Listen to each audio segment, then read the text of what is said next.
बोलो श्री प्राणनाथ प्यारे की जय। बोलो श्री सतगुरु महाराज की जय। वारी रे वारी मेरे प्यारे, वारी रे वारी, वारी रे वारी मेरे प्यारे, वारी रे वारी। टूक टूक कर डारो यातन, टूक टूक कर डारो यातन, ऊपर कुंज बिहारी रे वारी, वारी रे वारी मेरे प्यारे, वारी रे वारी।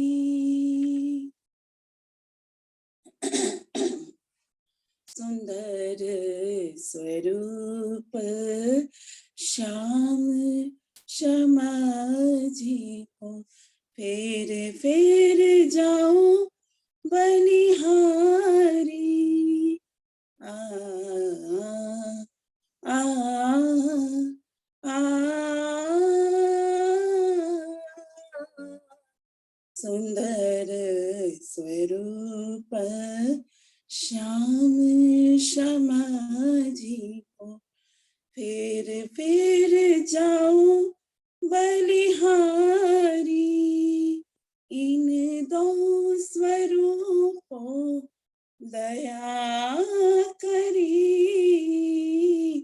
इन दो स्वरूपों दया करी, मुझ पर नजर तुम्हारी रे वारी, वारी रे वारी मेरे प्यारे, वारी रे वारी।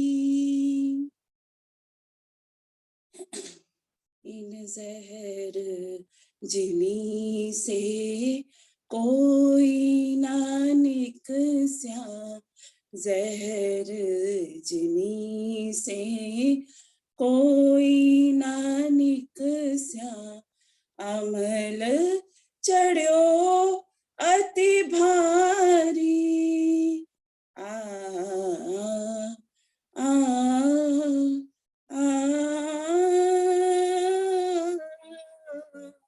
जहर जिमी से कोई ना निकस्या, अमल चढ़्यो अति भारी।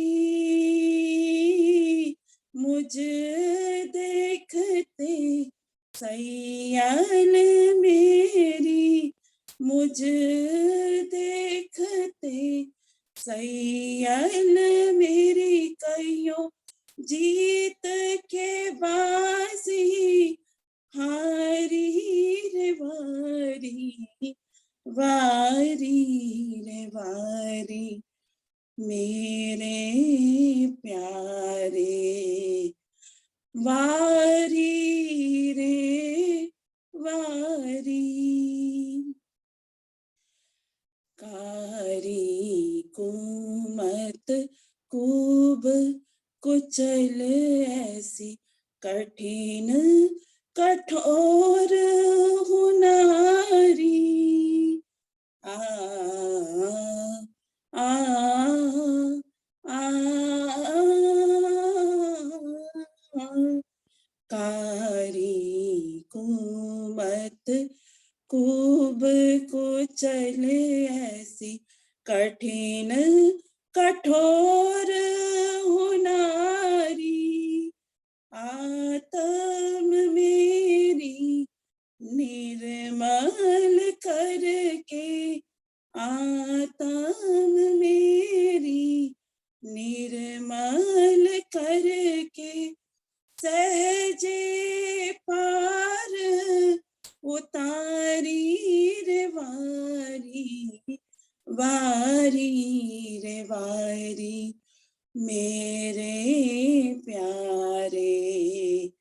वारी रे वारी, टूक टूक कर डारो यातन, टूक टूक कर डारो यातन, ऊपर कुंज विहारी रे वारी, वारी रे वारी, मेरे प्यारे, वारी रे वारी।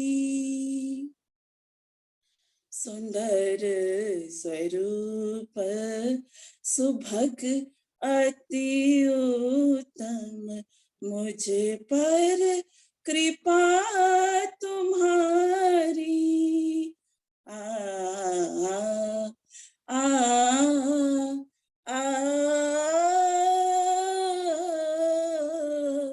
सुंदर स्वरूप सुभग अति उत्तम, मुझ पर कृपा तुम्हारी।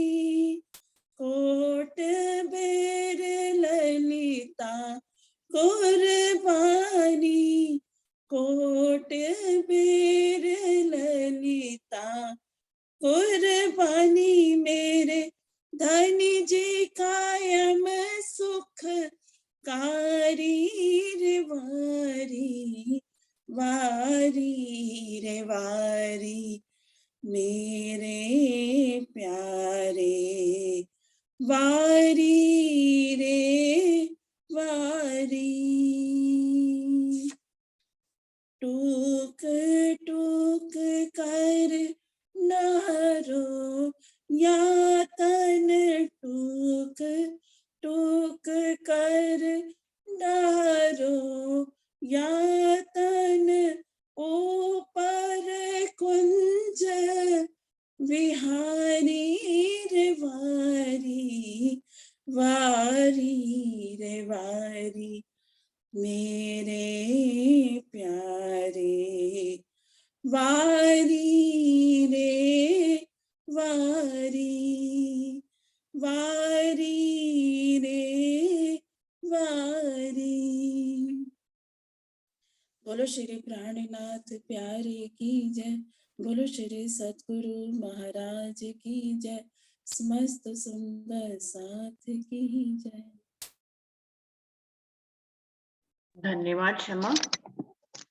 प्रणाम जी, प्रणाम जी, प्रणाम जी दीदी।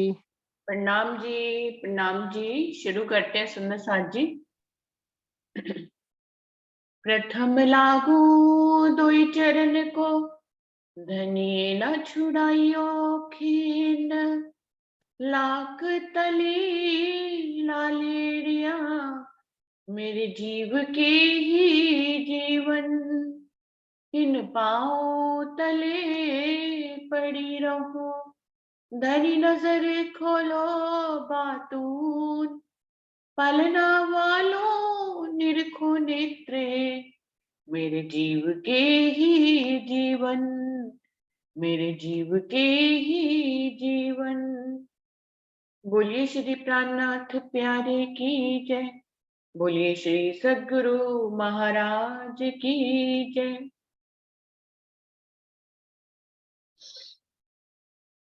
बड़ा क्यामत नामे का 7 प्रकरण पूरे हो गए। अभी 8वें प्रकरण पे हम आगे बढ़ रहे हैं सुंदर साथ जी। लिख्या सिपारे आखिरे 7 10वीं सूरत, रोशन कुरान लिखी हकीकत, मोमिन का लिख्या मजकूर, सो एक कहूं सब देखो जहूर। कुरान के आखिरी सिपारे यानी कि 30वें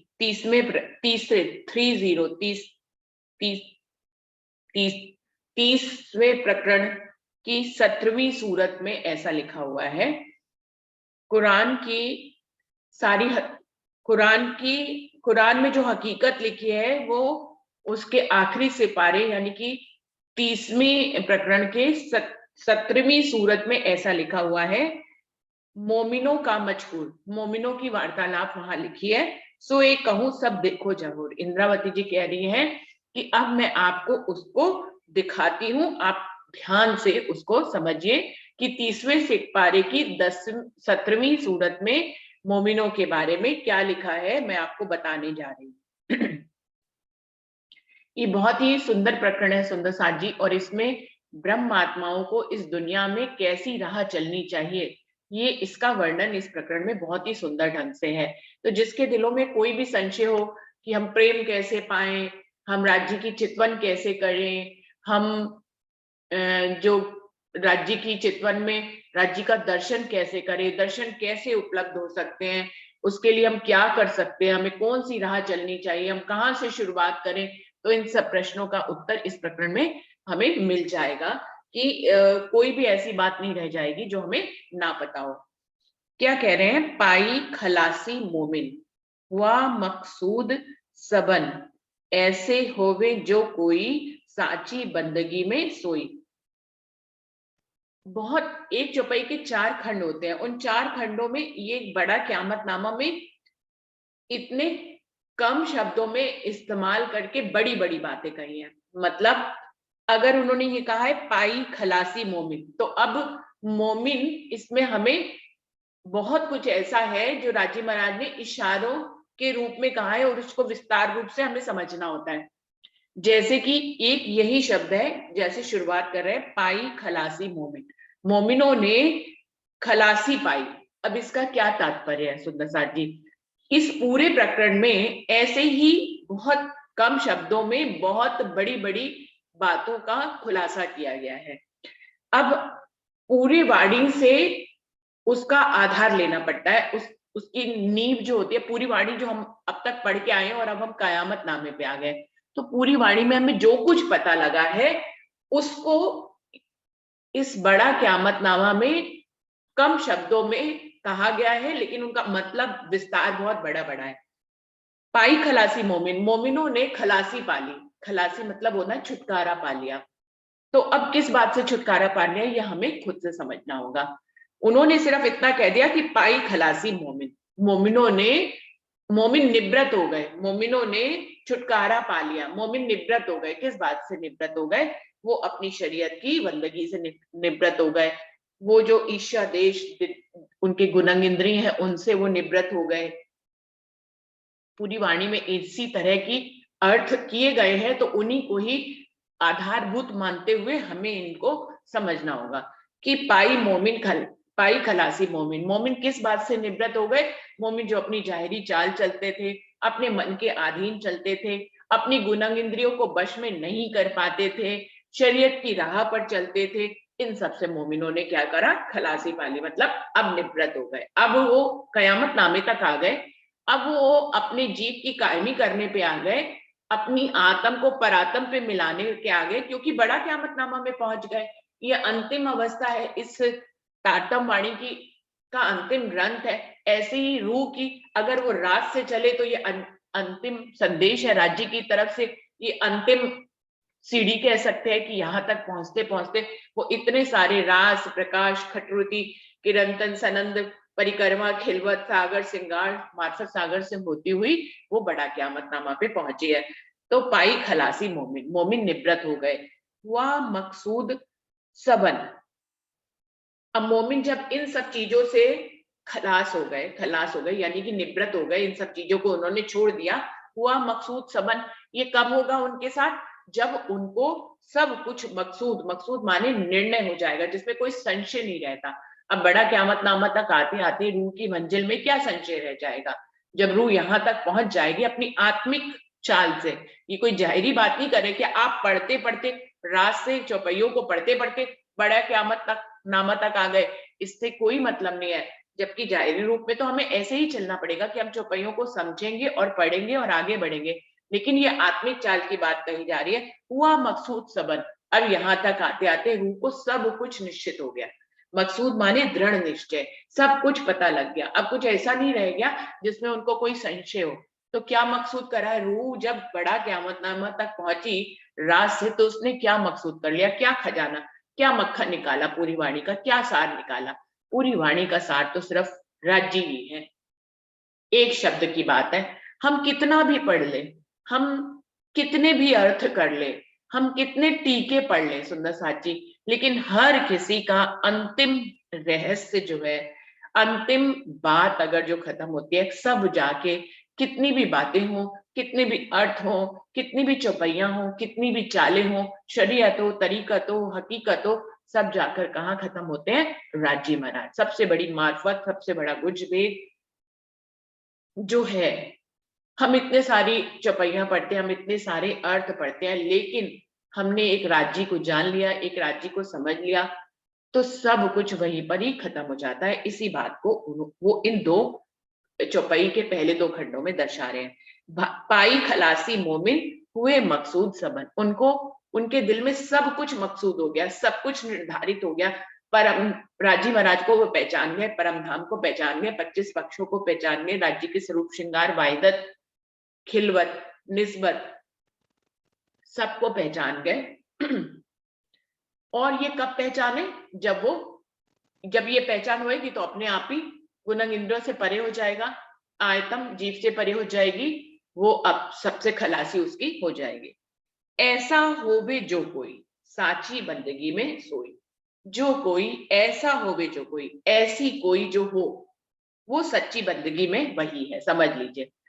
तो ये कितना बड़ा इशारा कर रही है इंद्रावती जी, ऐसे होवे जो कोई ऐसी राह पर चल रहे हैं, इस मंजिल तक प्राप्त हो गए हैं, साची बंदगी में सोई, समझो वही सच्ची बंदगी में है, जिन्होंने राज्य को जान लिया है, जिन्होंने हर चीज का अंतिम जो लक्ष्य है राज्य को जान लिया, उनको पहचान लिया, उनके ऊपर समर्पित हो गए, अपना अपना आपा भी छोड़ दिया, अपनी मैं खुदी छोड़ दी, वो राज्यमय हो गए, उनको अपने अंदर भी राज्य का स्वरूप दिख गया, राज्य में तो राज्य का स्वरूप दिख ही गया, उनको ये भी पता लग गया कि वो उनके अंश मात्र है, वो अपने आप में कुछ भी नहीं है, ना परम धाम में, ना खेल में, कहीं कुछ नहीं है, हम सब का कोई वजूद नहीं है, ना परम धाम में वजूद है, ना यहाँ वजूद है। तो हम सब कौन है? हम राज्य से ही है, राज्य में ही है, राज्य ही हम में और हम राज्य में। बस यही सबसे बड़ा रहस्य है सुंदर साथ जी, जो मार्फत सागर तक आते आते इतनी 18,000 चौपाई पढ़ने के बाद जो हमें कुछ भेद समझ में आता है वो यही है। और जब हमें ये भेद समझ में आता है तो हम रहते ही नहीं, हम रहते ही नहीं, हम समर्पित हो जाते हैं, हमारे अंदर जो मैं खुदी होती है वो खत्म हो जाती है, और हम समझ जाते हैं कि हम कुछ नहीं है। हम जो ये पूरी दुनिया में इन शब्दों का इस्तेमाल करते हैं, हम ये कर रहे हैं, हम वो कर रहे हैं, या ये तो दुनिया की बात हो गई कि हम हर बात में कहते हैं कि हम ये कर रहे हैं, हम वो कर रहे हैं। जब हम बंदगी में होते हैं तो भी एक प्रकार की हम मैं होती है कि मैं बंदगी कर रही हूँ, मैं चितवनी कर रही हूँ, मैं अर्थ कर रही हूँ, मैं ये समझा रही हूँ, मैं ये समझ रही हूँ, या कोई जो समझते हैं वो कहते हैं मैं ये समझ रही हूँ, जो बोलते हैं वो ये समझते हैं कि मैं बोल रही हूँ। तो यहाँ तक बड़ा क़यामतनामा आते तक उसको ये समझ में आता है कि ये ना बोलने वाला मैं हूँ, न सुनने वाला मैं हूँ, न चितवनी करने वाला मैं हूँ, ना सुबह जगने वाला मैं हूँ, कुछ भी मैं नहीं हूँ, जो कुछ है वो साहिब है। तो ऐसी बंदगी में जो होते हैं वही सच्ची बंदगी में होते हैं। ऐसे होवे जो कोई साची बंदगी में सोए। बिल्कुल ऐसे ही हर चौपाई में आगे हम बढ़ेंगे, उसके 4 खंड होंगे, हर खंड में बहुत कम शब्द कहे गए हैं, लेकिन पूरी जो अब तक वाणी पढ़ाए हैं उसके विस्तार को उन्होंने इसमें दर्शाया है। क्या कह रहे हैं आगे? रखो खुदाई का डर, बंदे सिजदे पर नजर, किया कबूल ए जहूर, दरगाह साहिब के हजूर। क्या कह रहे हैं? रखो खुदाई का डर। हमें संदेश दे रही है इंद्रावती कि हे बंदे, तुझे हमेशा हम अपने ऊपर ही लेंगे, वो तो सबको सामूहिक रूप से कह रही है, लेकिन हम ये चाल हमारी है। जो मैंने कहा, इस प्रकरण को पढ़ते ही हमें समझ में आ जाएगा, सब प्रश्नों के उत्तर खत्म हो जाएंगे, हमें पता लग जाएगा कि कैसे चलना होता है, कैसे शुरुआत करनी होती है, तो कैसे इश्क मिलता है, कैसे दर्शन होते हैं, वो सब इसमें पता लग जाएगा। रखो खुदाई का डर, हे परमधाम की ब्रह्म शिष्यों, हे बंदे, तुम्हें हमेशा खुदा का डर रखते हुए चलना चाहिए इस जीवन में। खुदा का डर, अगर हम इस दुनिया में खुदा का डर नहीं होता तो अभी जितना खून खराबा होता है ना, जितने बुरे कर्म होते हैं, इससे ज्यादा बुरे कर्म होते हैं। अभी भी जो लोग बुरे कर्म करते हैं वो ये नहीं देखते कि वो खुदा की निगाह में हमेशा है। हम कोई बुरा कर्म करते हैं तो वहां पे अगर ये लिखा हो कि हम सीसीटीवी कैमरे की रेंज में है, तो वहां हम डरते हैं करने से। आज तो लोग उससे भी नहीं डरते। वो सीसीटीवी कैमरा में कुछ भी आ जाए, वो अपना काम एटीएम से पैसे निकाल के चले जाते हैं, या जितने भी कांड होते हैं हम सब देखते ही हैं आजकल न्यूज में।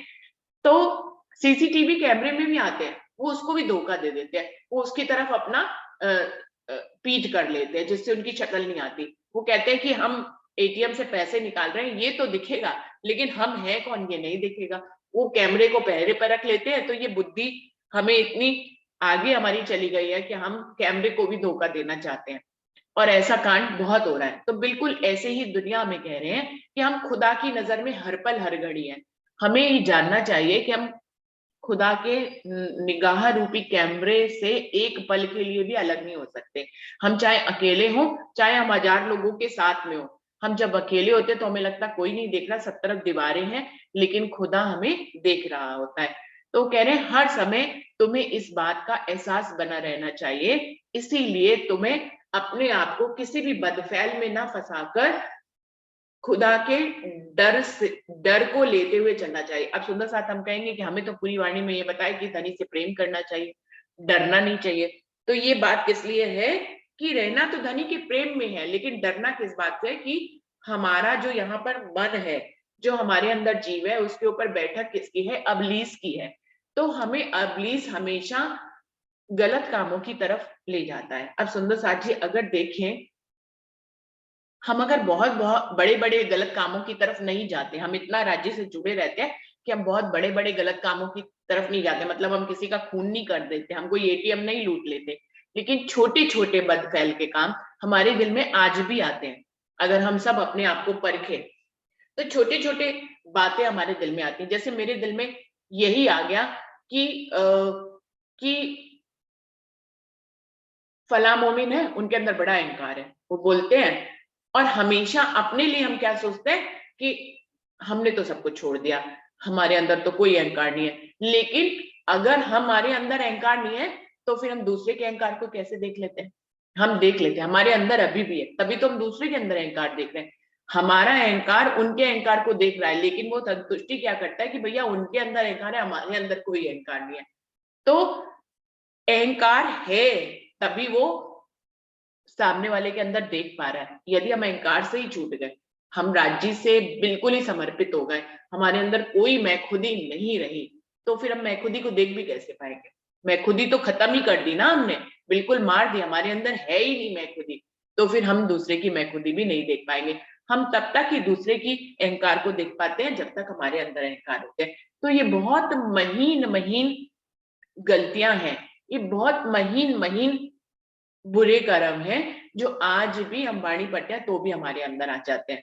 तो हम सब अपनी परख करते हुए चले, इसी का संदेशा दे रहे हैं कि रखो खुदाई का डर, प्रेम के मार्ग पे तो चलना ही चलना है। पूरी वाणी ये संदेश, प्रेम के बिना तो धनी मिल ही नहीं सकते, क्योंकि प्रेम ही धनी और धनी ही प्रेम है। इश्क के मार्ग पे चलना, प्रेम पे या इश्क कह लो कि इश्क ही धनी और धनी ही इश्क है, तो इश्क पे तो आना ही पड़ेगा, हम सबको मालूम है। लेकिन खुदा से ऐसे नहीं डरना है कि मतलब जिस डर के अंदर इश्क ही ना आ पाए, जिस डर के अंदर प्रेम ही ना आ पाए। जहां डर होगा वहां प्रेम नहीं होगा, वहां इश्क नहीं होगा। इश्क और प्रेम के मार्ग पर चलना, ये जो खुदा से डर रखने का भाव दर्शाया गया कि हमारे अंदर अभी भी जो अबलीस काम करता है और बहुत महीन महीन परतों के रूप में काम करता है, महीन महीन धागों के रूप में काम करता है, जिसको हम बड़ा श्रेष्ठ समझते हैं अपनी नजरों में। तो अगर हम अपने अंदर देखें तो आज भी कोई ना कोई बुरी बात आ ही जाती है। तो उसी के लिए कह रहे हैं कि हमें सफाई कहाँ तक करनी है, हमें यहां तक सफाई करनी है। जब हम यहां तक सफाई करेंगे तो फिर जो है कोई बुरी बात जब दिल में रही नहीं जाएगी, जब बुरी बात नहीं होगी तो फिर क्या होगा? फिर तो प्रेम ही होगा, फिर तो इश्क ही होगा। तो कह रहे हैं रखो खुदाई का डर, खुदा के डर को लेकर ही चलना चाहिए। कि कोई जरूरी थोड़ी हम बाहर से किसी की हत्या कर रहे हैं तो ही राज्य हमें देख रहे हैं, वो तो हमारे दिल का हाल भी जानते हैं ना। मैंने किसी के अंदर एक काट देख लिया तो ये भी जो है मेरे दिल का हाल राज्य जानते हैं। बंदे सिजदे पर नजर, हे बंदे परमधाम की ब्रह्मदृष्टियों, आपका सिर्फ एक ही काम होना चाहिए कि आपकी अपने सिजदे पर नजर होनी चाहिए। कौन सा सिजदा? हजूरी सिजदा। जो राज्य की चितपनी में हम राज्य को बजाते हैं। सुबह उठकर राज्य का श्रृंगार कर लेना, सेवा पूजा कर लेना, उनकी आरती कर लेना, ये इस दुनिया में जरूरी है। मैं ये तो बिल्कुल कह ही नहीं सकते कि ये सब करना जरूरी नहीं है। नियमों में खुद को बांधना बहुत जरूरी है। मैं अपने वजूद के हिसाब, देखिए हर कोई जो कुछ भी बोलता है, जो चाल उससे राज्य ने चलाई होती है, वो उसी वजूद के अनुभव के हिसाब से बोलता है। तो यहाँ पर मैं भी कुछ भी अगर कहती हूँ तो मैं जीवन में जिस रास्ते पर चली हूँ उसी रास्ते के हिसाब से कहती हूँ, क्योंकि मेरा अनुभव उसी में है।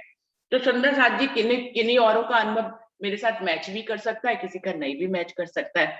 तो मुझे राज्य ने ऐसे ही चलाया कि जीव मेरा निर्कृष्ट है, वो जल्दी जो है सुबह उठता नहीं है, तो किसी बंधन में बांध लेती हूँ मैं खुद को, किसी नियम में बांध लेती हूँ। माना कि शरीयत, तरीकत और कर्मकांड जरूरी नहीं है, जब प्रेम में आ जाते हैं तो ये जरूरी नहीं होता है, लेकिन उस आत्मिक स्तर पर पहुंचाने के लिए मैं अपने वजूद को एक नियम में बांध लेती हूँ। मैं कहती हूँ कि मुझे इतने बजे उठना ही है क्योंकि राज्य की आरती करनी है। हाँ, मैं उसमें कोई वहम नहीं लेती, ये मैं साथ में शुरू में हमेशा कहती हूँ। मैं अपने आप को नियमों में बांधती हूँ, लेकिन उसमें कोई वहम नहीं लेती।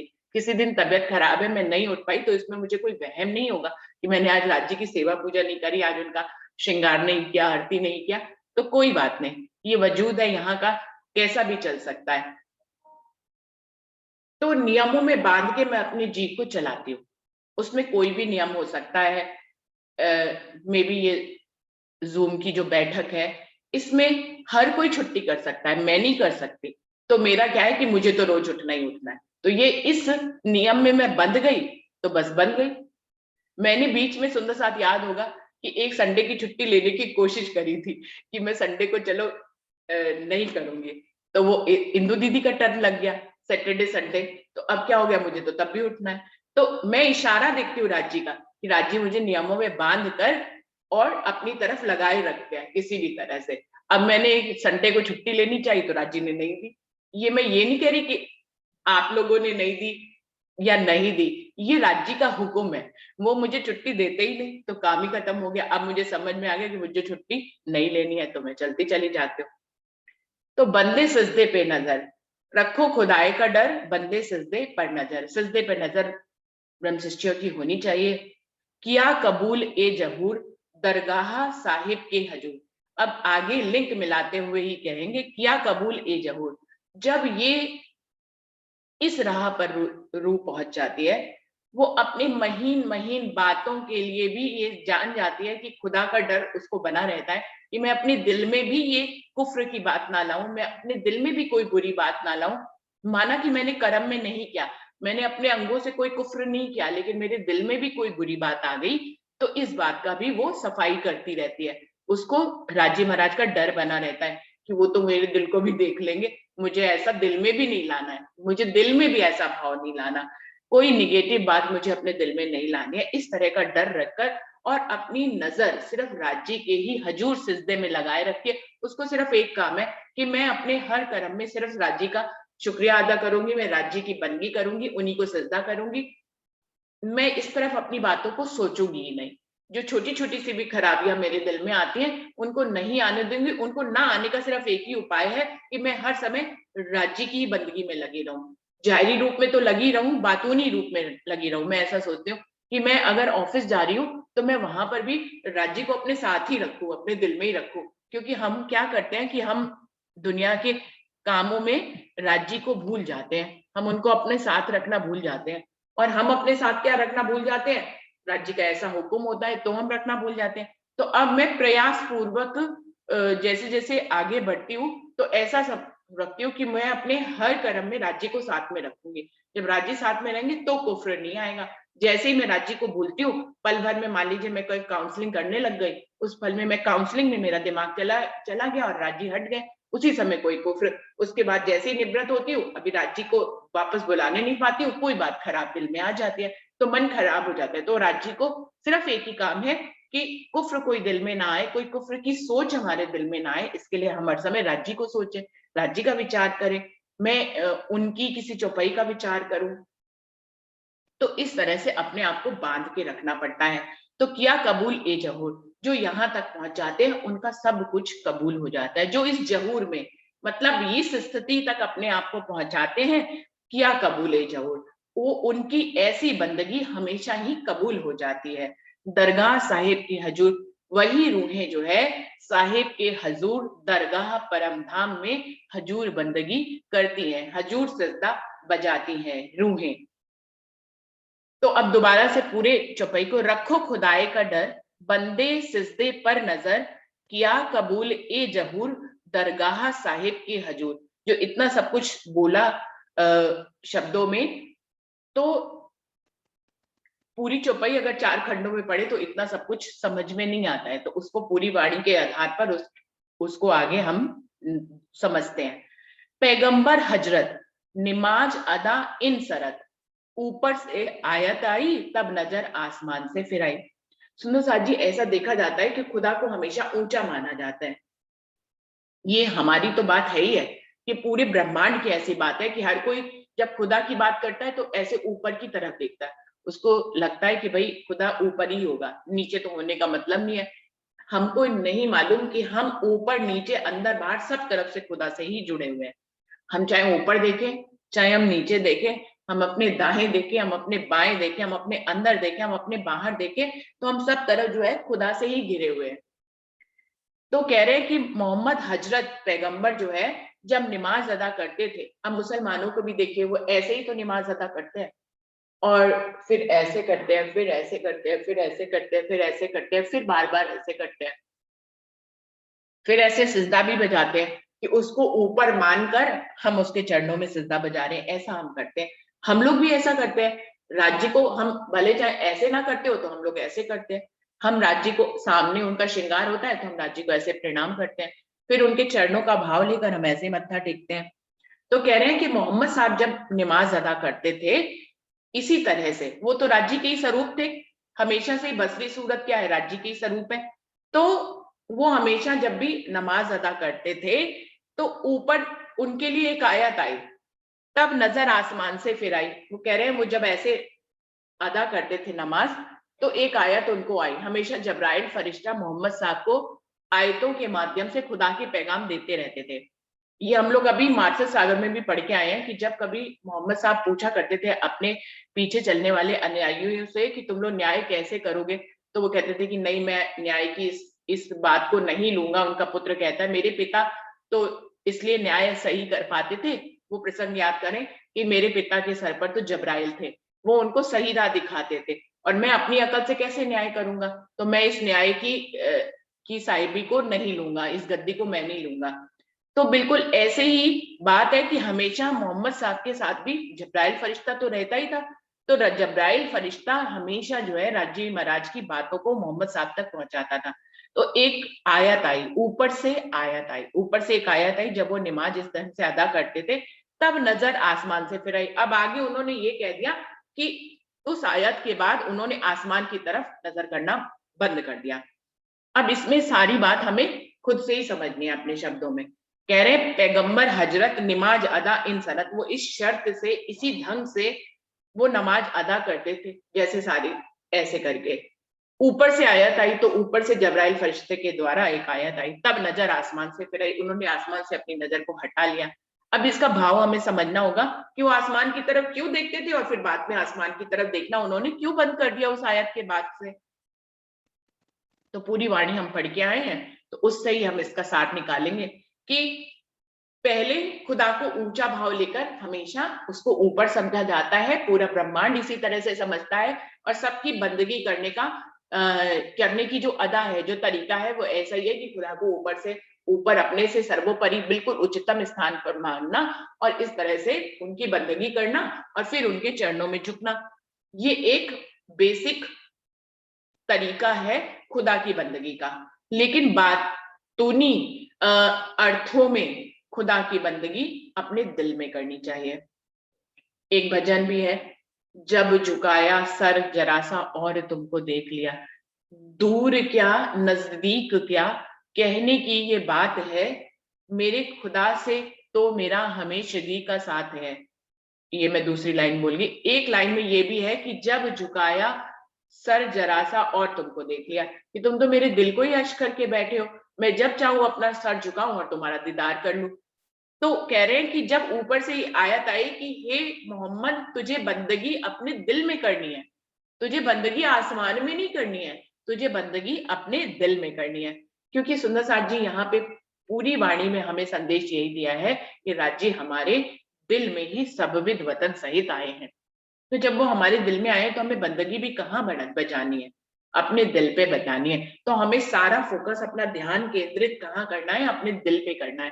इसीलिए दिल को सबसे पाक साफ और सच्चा कहा गया है। दिमाग को भी कहा गया है कि उसमें भी टेढ़ा मेढ़ापन होता है, दिमाग भी हमें इधर उधर कर देता है। मन तो हमारा वैसे ही अबलीस है, वो हमें इधर उधर कर ही देता है, लेकिन कहते हैं दिल की आवाज सुनना चाहिए। ऐसे प्राचीन काल से कहते चले आए।